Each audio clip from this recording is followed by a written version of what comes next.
Hello, I am Scott Herbst, founder and president of Six Flex Training and Consulting, and you are listening to or watching The Flex. This is a conversation show where we talk with leaders or people who are expressing their leadership and do so with the intention that it open access to you expressing yours. I am really excited today to be talking to Allan Soto. Allan is the founder and managing partner of Vinea Capital. They're a family office that starts companies, invests in companies, and I'm excited because today's a little bit step outside. This podcast mostly has stuck within the world of behavior analysis and behavioral healthcare companies, and now we're talking to someone who actually empowers a variety of companies. I'm actually gonna stop there. I could keep talking about how we met, but Allan, welcome. Thanks, Scott. It's great to be with you today. Yeah, you too, man. So I said in your introduction that we're a little outside of the world of applied behavior analysis, but you have roots in I would say the field of behavioral healthcare. So how about we start there and you can just kind of share about your pathway from where you started your first company to where you are now, and we'll let the conversation unfold. Yeah, absolutely. Cool, man. So started first company basically out of college. I went to Johns Hopkins, and I'm a Cuban kid that grew up in Miami. Went up to Johns Hopkins, which is up in Baltimore. Literally the first time I ever saw snow was that first Thanksgiving break. I'm sitting at the tarmac of BWI Airport. I look out the window, and that was the first time I've ever seen snow in my life as the plane was just getting Oh my pummeled. God. How old were you? I was 18 years old. Oh, wow. Hold on. What was that like? What do you mean? Seeing snow for the first time at 18. It, I, it was nice. I didn't get to touch it that time. Then I ended up coming back, and Baltimore had the biggest blizzard, 3 day snowfall event it had had in about 30 years. There was 40 inches of snow in a 48-hour period. So that was interesting. And I grew up in Chicago, so it's hard to oh, imagine that's just like another a weekend for you. childhood without snow. Yeah. No, yeah, never really owned the big jacket either. Just being out of Miami, it's short sleeves, shorts year round. So. Cool, But man. anyway, went up to Johns Hopkins, like the majority of the people that go there. I wanted to be a doctor. Mm-hmm. Started getting into schooling, and quickly realized I did not want to keep going to school. Not because I didn't find it interesting, but I really wanted to go out into the world and make something happen. Yeah. So shortly after college, I'm kind of thinking, what is it that I want to do? And something kept pulling me back towards caring for individuals. My grandfather, while I was in late in high school and early on in college, if there's one person that I could say I truly idolized and wanted to follow in his footsteps, it was my grandfather. Why was that? Well, he was just family first. He was Mhm. the guy that said very little, but you always know how he felt about things. He had a very devout faith, but both to his Catholicism, but also to his family. And he was just a really popular guy, but not because he was so charismatic or just a cool guy, but because he was just such a good man, such a good, solid man. And he's one of those guys, whenever I find myself in life thinking if I'm making the right decision on something, I ask myself, what would he say? What would he think if he saw me, making one of these decisions? Would he be smiling down on me, or would he be shaking his head and telling me to go the other way? Yeah. But Sounds like he lived with a lot of integrity. yeah, he did. That's a very good way to say it. He had very strong character and very high integrity for sure. Awesome. And I remember late in high school, early on in college, he actually suffered a few strokes, and he got into a nursing home, and it was the very typical nursing home where you walk in there and there's wheelchairs lining the hallways, a lot of individuals in rooms by themselves. And it was at that moment I started thinking of life, like, man, it's gotta end better than this. If we think of our lives as a movie or a book, a good movie, a good book, you want to get to the end of it because the end is the best part. Everything's been building up. up to it. And to think that life ended like that, it's like, well, this would be a pretty crappy movie if we went and saw it and this was the ending. Luckily for my grandfather, we ended up being able to get him out of the nursing home, and he ended up coming back and spending time with my grandmother. He ended up passing away at his home, but it was the home that first home they ever bought when they came from Cuba, and he passed away in the loving presence of my grandma, his wife of over 50 years. So that ended up being a good ending, but it got me thinking of like, man, what can I do? How can I get into this field and really help make a difference and bring more of a family element to it and bring more meaningness and quality and dignity to life. And as it so happened, I actually ended up pivoting slightly. I wanted to get into elder care and I wanted to open up like nursing homes, but at the time, this is mid 2000s, 2006, 2007 to be exact, which if for those of you old enough to remember, the real estate market was going up, up, up, up at that time still, and you couldn't afford anything, especially being a 23-year-old right out of school. Yeah. And I ended up pivoting and finding out about working with adults with disabilities, and it was a much easier transition for me to get up to. And I found a particular location up in Georgia. My uncle was up here in Augusta at the time. Obviously, I'm still here now, and I found the location where I could go and start working with these adults with intellectual and developmental disabilities. And I coerced my sister, who's always been one of my staunchest allies, to come in and work with me and help start this business. And we called it Soto Assisted Living Group. And we started with one home. And I remember it was trial by fire for us because neither one of us had really been exposed to individuals with developmental disabilities.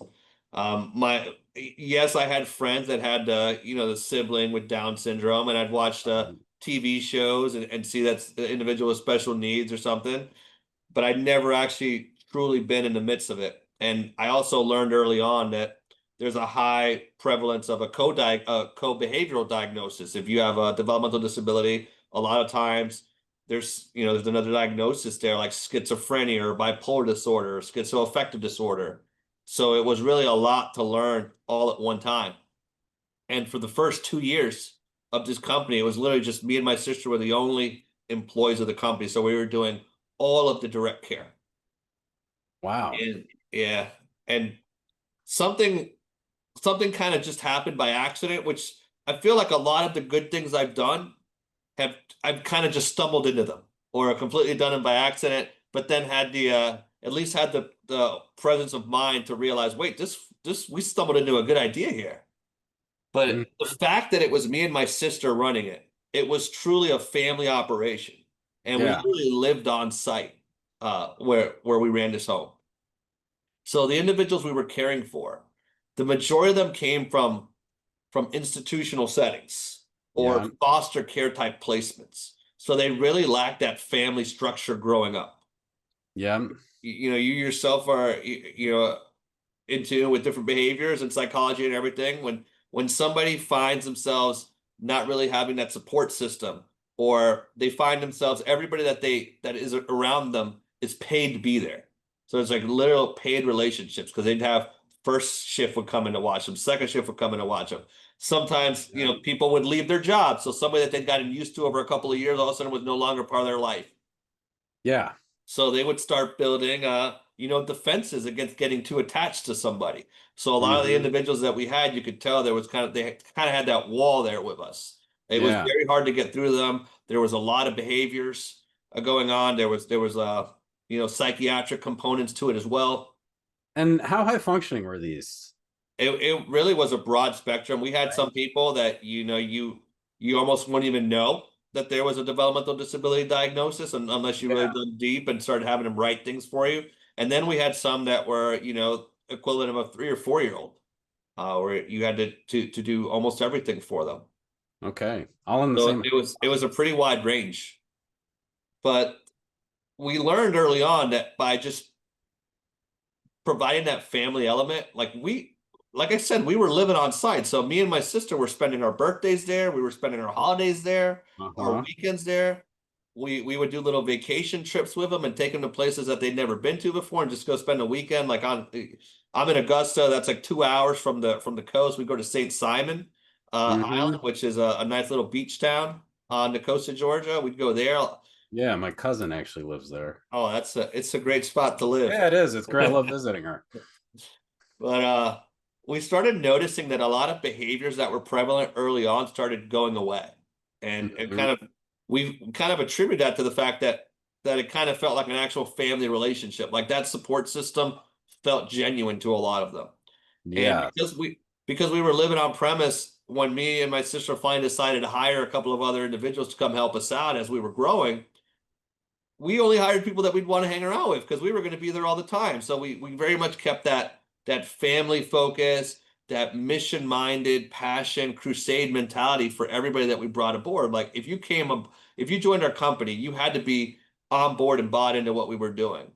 And that's that's a very overused word right now, family. When you look at Sure. companies, a lot of them, every company loves to say, "Oh, we're a family here," and but that's Some just nice families are pretty wordplay. dysfunctional, though, you know? Yeah, there's dysfunctional family members, and also I've read the studies where a lot of companies use that as an excuse to not pay you as much as, as some other places do.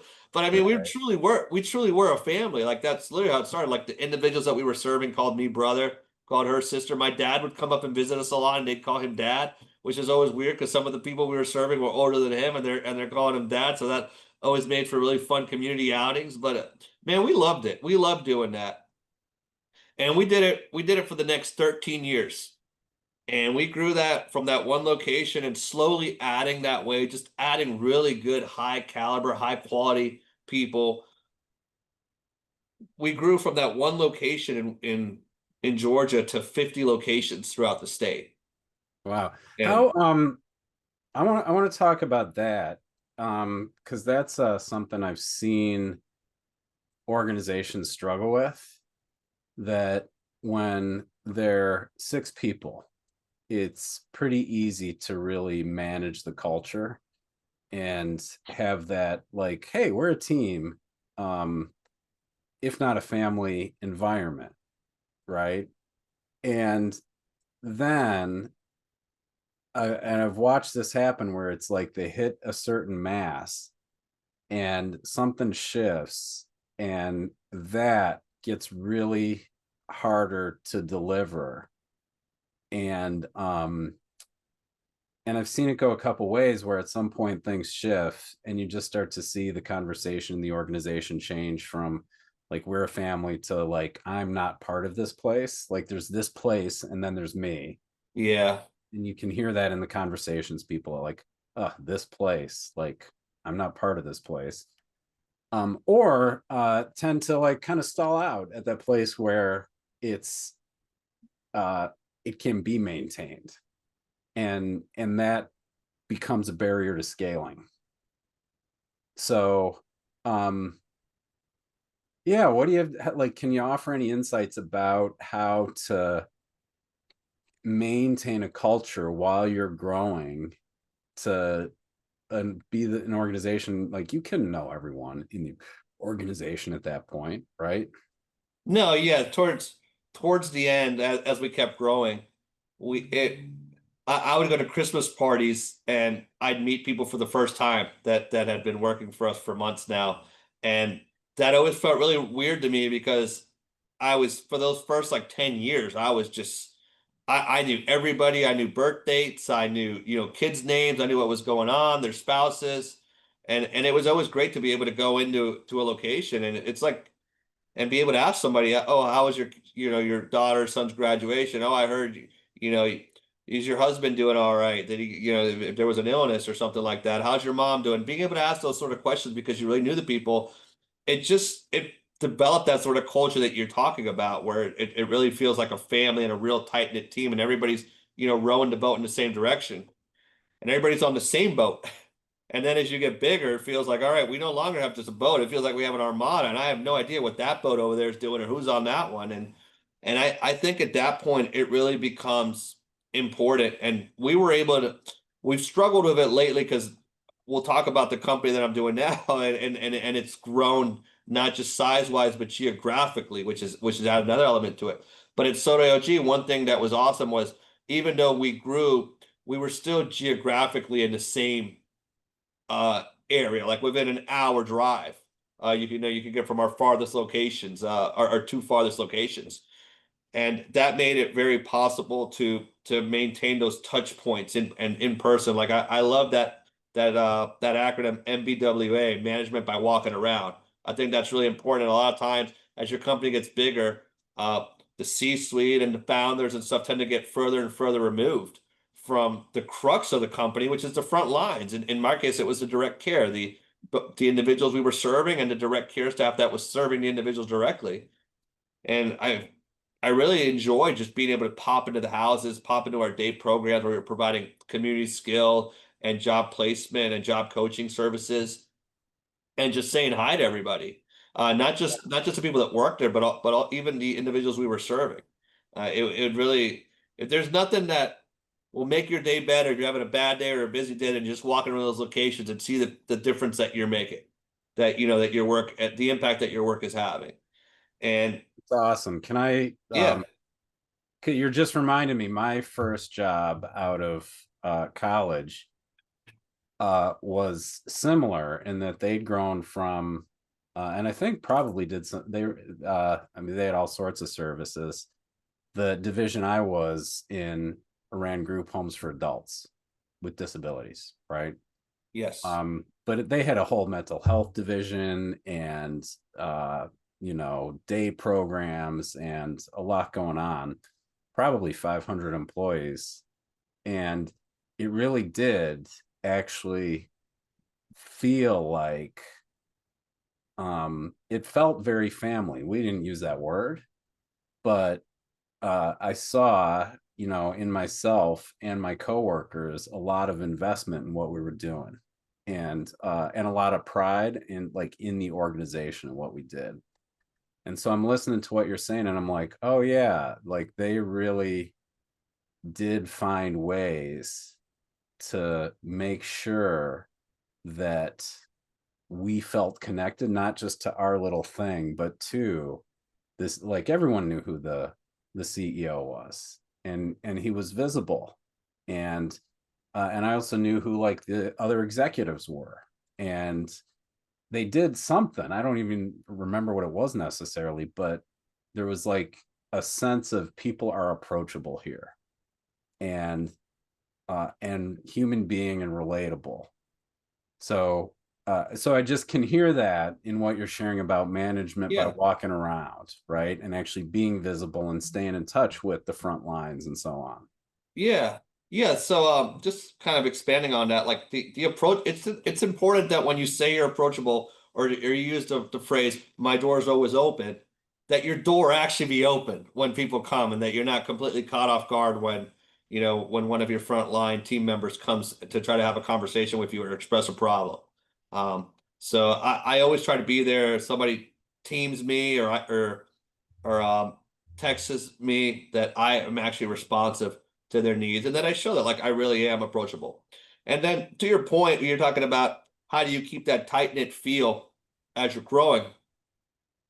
One of the things, and again, this is one of those we just kind of lucked into it, but a lot of our leaders as we grew were the same people that were with us while we were small. So we kind of, Mm-hmm. grew our leaders from within, which is something that I subscribe to even today. Like whenever you have the opportunity to promote and give pathways to your best team members that have been there and started out on the ground floor, you gotta take advantage of it. First off, they're going to command a different level of respect because the people that they're leading, they've done that work, and those individuals have seen them, that they've been there. This is one of us here that's gotten it. When you hire that outside gun, no matter how flashy their resume is, to everybody on your team, they're just an outsider, and they don't really know everything that individual has done because they've never seen it.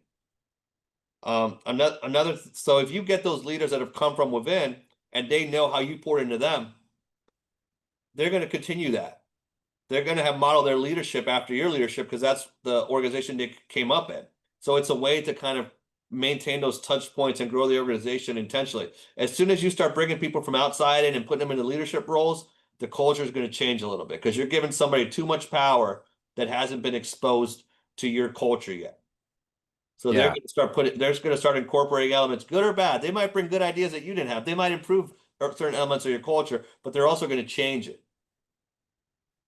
I So want to underline something else you just said, which is that people are going to emulate your leadership, and I think that's really important point. And with you, it worked out pretty good because you and you really created this family environment and brought a really engaged leadership style to it. Um, it could go the other way.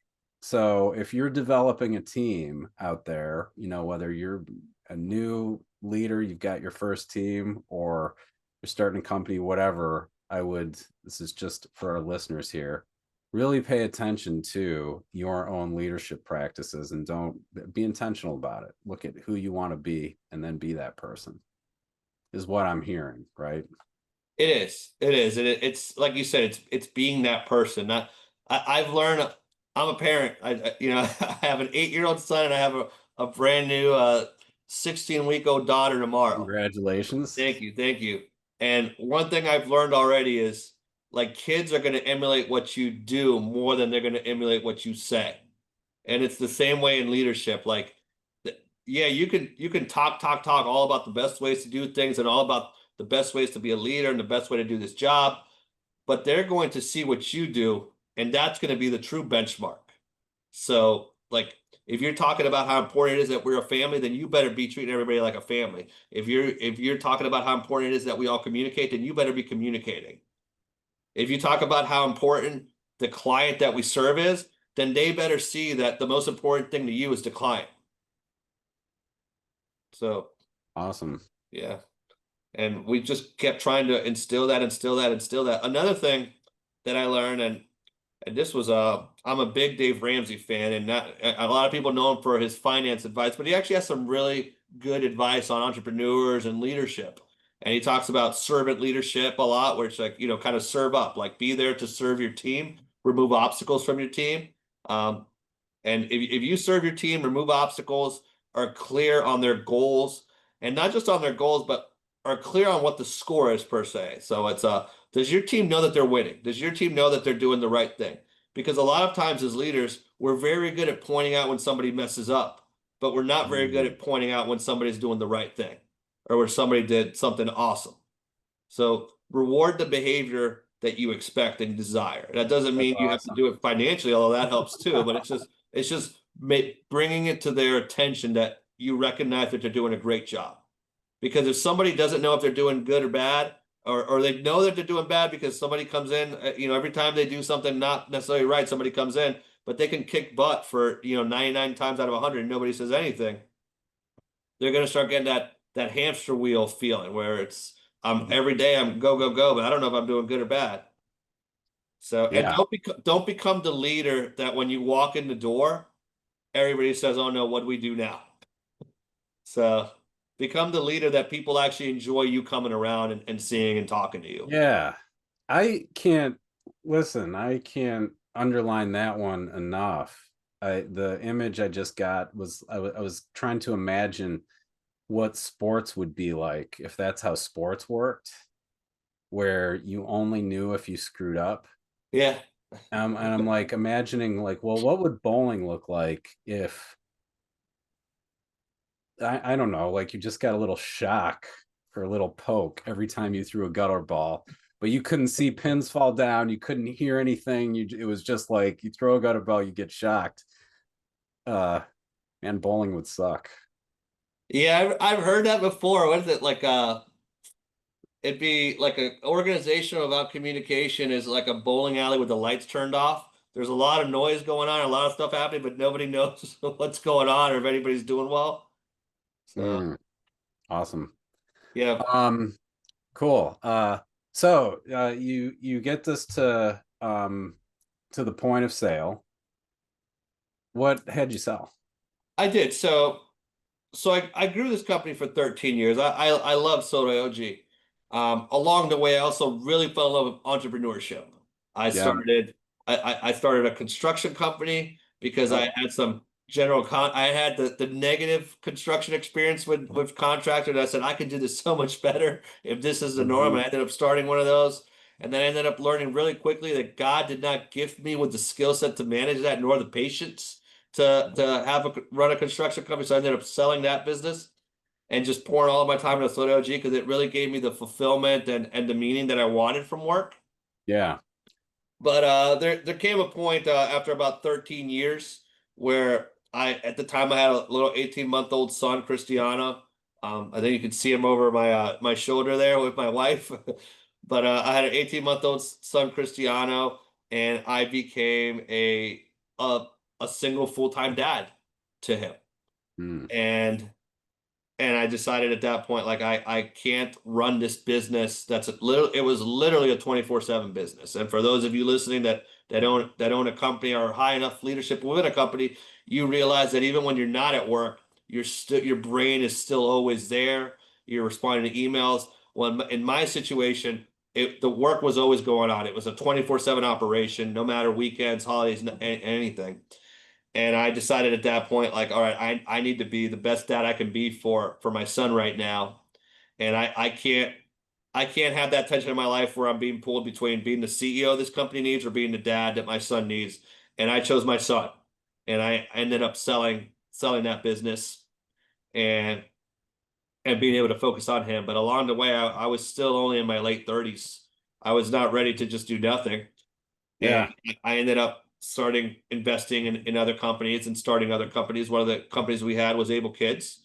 It was at the time it was a single clinic ABA provider, Yeah. and ended up focusing on that. And today, Able Kids has 23 open locations as of the date of this recording, and we're in 3 states and 6 cities, and that has certainly tested the whole family style culture and vibe that we try to do. Yeah. So talk a little bit about that and how you have grown from one clinic and what tests have you faced? Mhm. Talk about it all. Like, where have your success has been? What are you still struggling with? Yeah. Challenges you still Well, it's we haven't mastered it all yet. I Yeah. think we're getting better every day at it. Certainly being so stretched out now and being in, I told you Like geographically, that right? yeah, yeah, geographically, that first organization that I had, it was 1 hour from the two farthest locations were 1 hour apart from each other. So Yeah. I could conceivably go and visit tons of locations every single day with no problem. But now we've got locations in Atlanta, in Savannah, in Augusta, Mhm. in Charlotte, in Columbia, in Greenville. I mean, we're 5+ hours, Yeah. our border cities.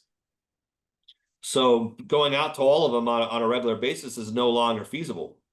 On top of that, the way we grew was so much. I had already learned a lot from my first company, so I was able to scale a company very quickly.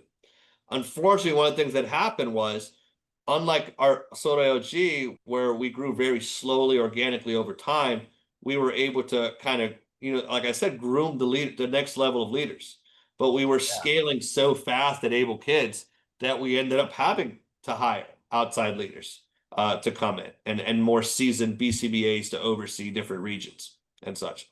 And that started really resulting in a varying culture depending on what location you went to. The culture, the culture took on more the form of the regional director for that city, or the actual clinical directors within the clinics themselves, Yeah. because we didn't have that nice continuous leadership growth like we had at Soto. And I started, luckily for me, we had some individuals that had worked with me at the previous organization that were now working with me at Able Kids. And I just point blank asked them, what's changed? Why can we not get that same culture here at Able that we had at Soda LG? And the first thing they said was, it was different. We were so tight knit. We saw each other almost every day, at a minimum several times a week. We saw you all the time. You were telling the story of the founding of the company. You were constantly laying out the vision and the mission for everyone. The values were on full display every single day. Like that doesn't exist here anymore. We're so scattered. Everybody's got something going on at any given moment. You know, if you call the clinic in Atlanta, they'll have one thing going. If you call the clinic in Charlotte, that something's going. It's very hard. It was very hard to just all of us get together and talk about the story and talk about where we came from and where we're going.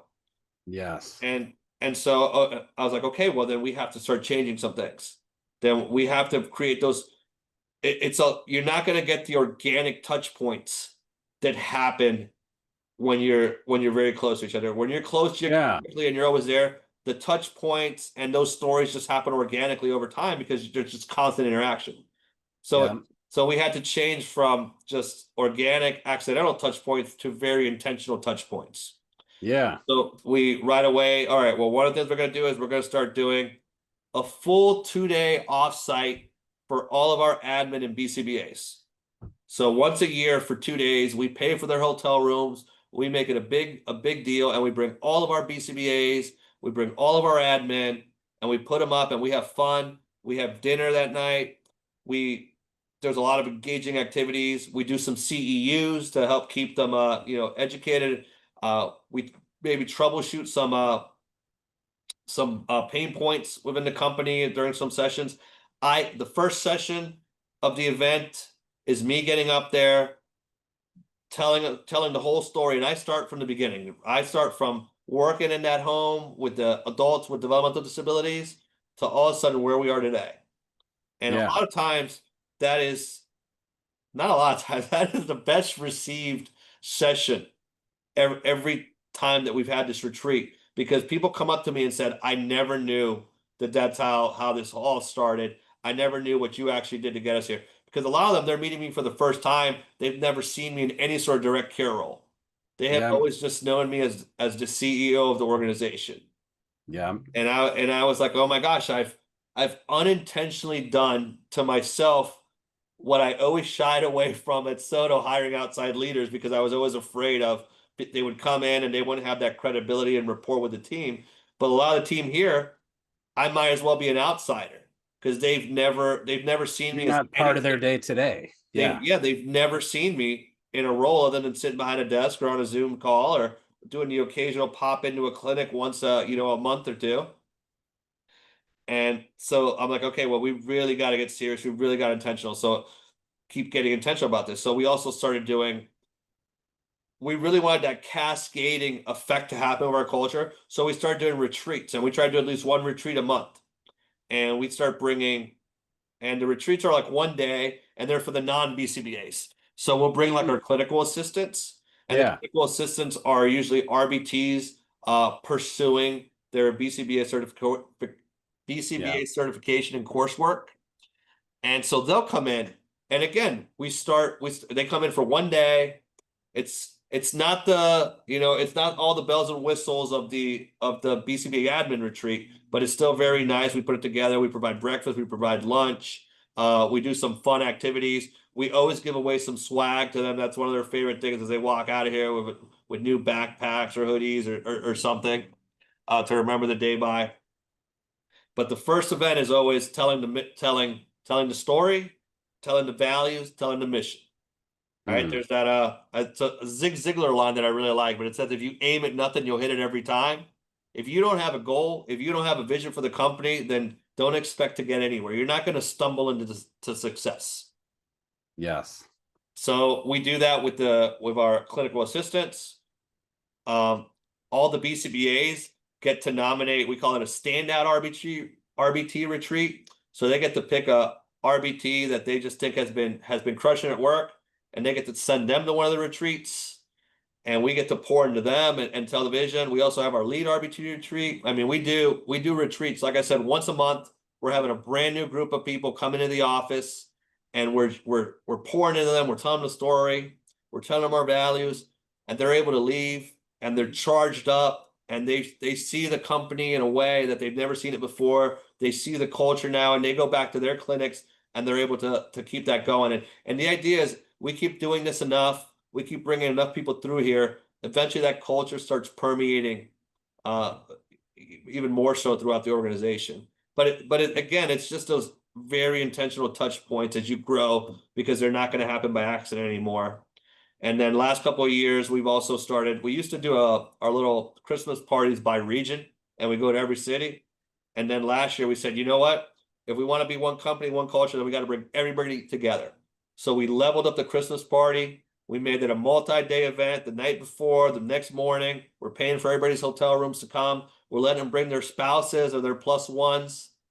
And we're just, I mean, last year was the first time we topped over 400 people in one location for one of our parties, and it was amazing. And it's gotten to the point now where we have a whole team that they're already planning this year and next year's parties, because we're competing with weddings and and big conventions at this point. But it's just another opportunity to get the team together. I get up there and talk. We get some of our other high-level leaders, our chief clinical officer, our chief operating officer get up there and do their talks to the whole team.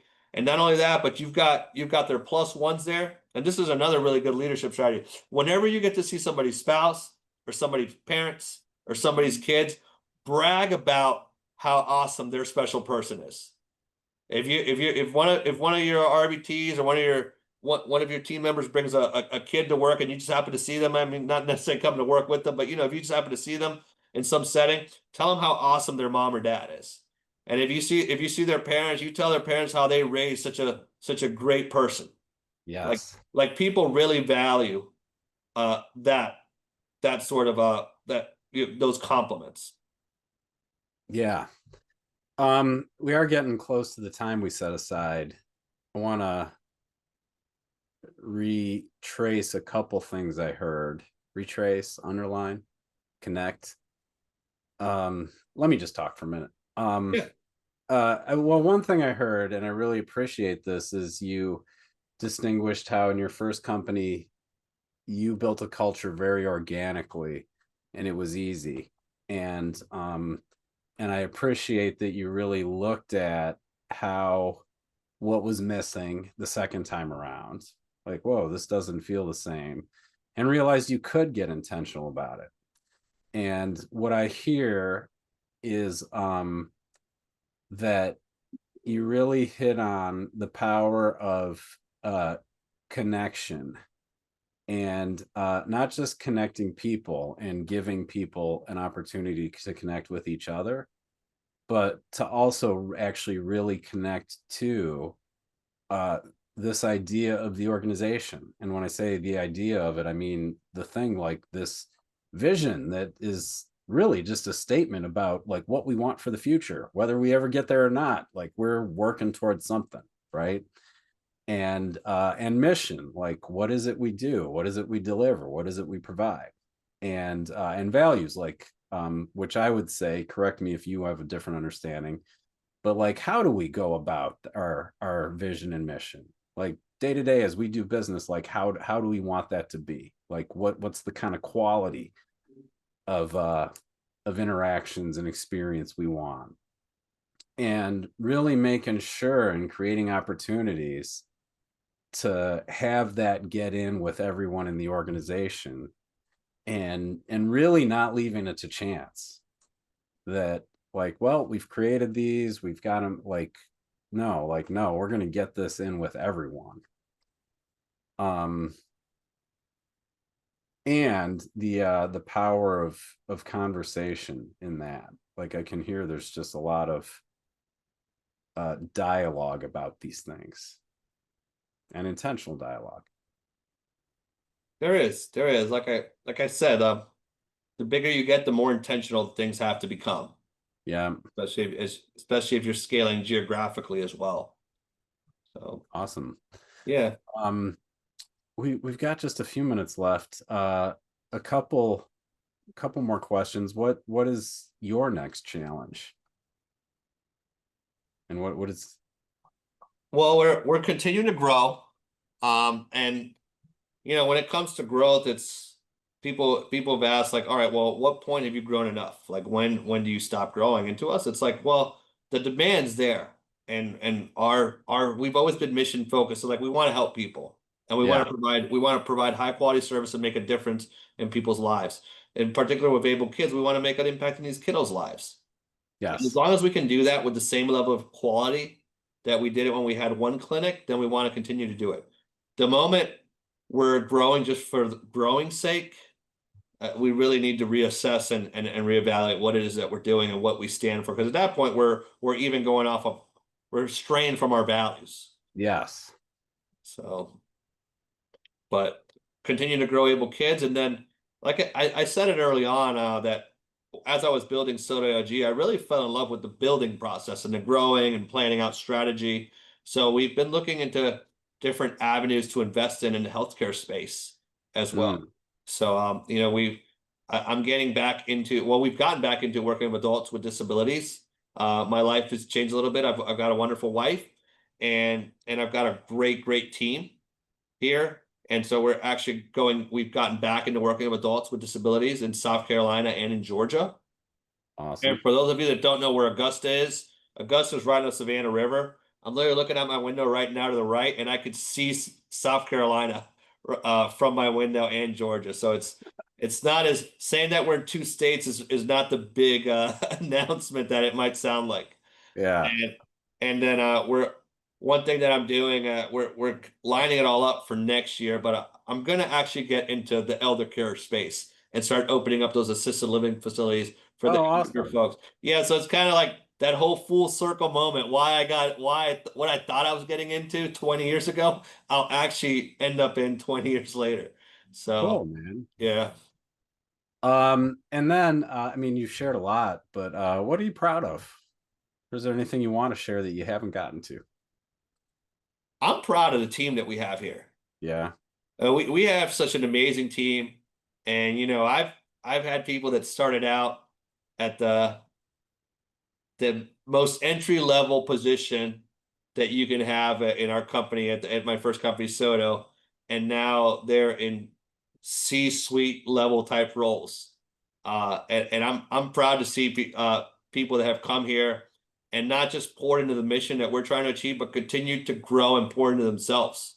And always were the first ones to put their hands up when there was a continuing ed event or when there was a conference that they could go to, and just pursued all of that personal development Mm. and personal growth. And now to see them, like, not only have they changed their career path and their trajectory, but they've, because of the different rewards that come with moving up into positions, they've also been able to impact their families' lives and change those lives.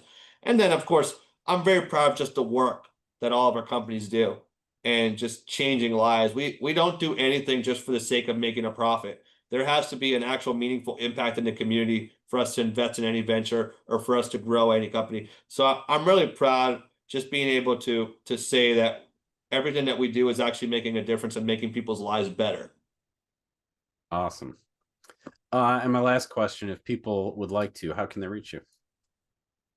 They can feel free to shoot me an email. My name email is Allan ALLAN .Soto at VineaCapital.com, VineaCapital.com.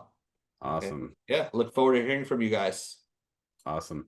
Allan, thank you so much for coming on and talking with me and sharing what you have to share with our listeners. I so appreciate it, and really enjoyed getting to know more of your story and your insights.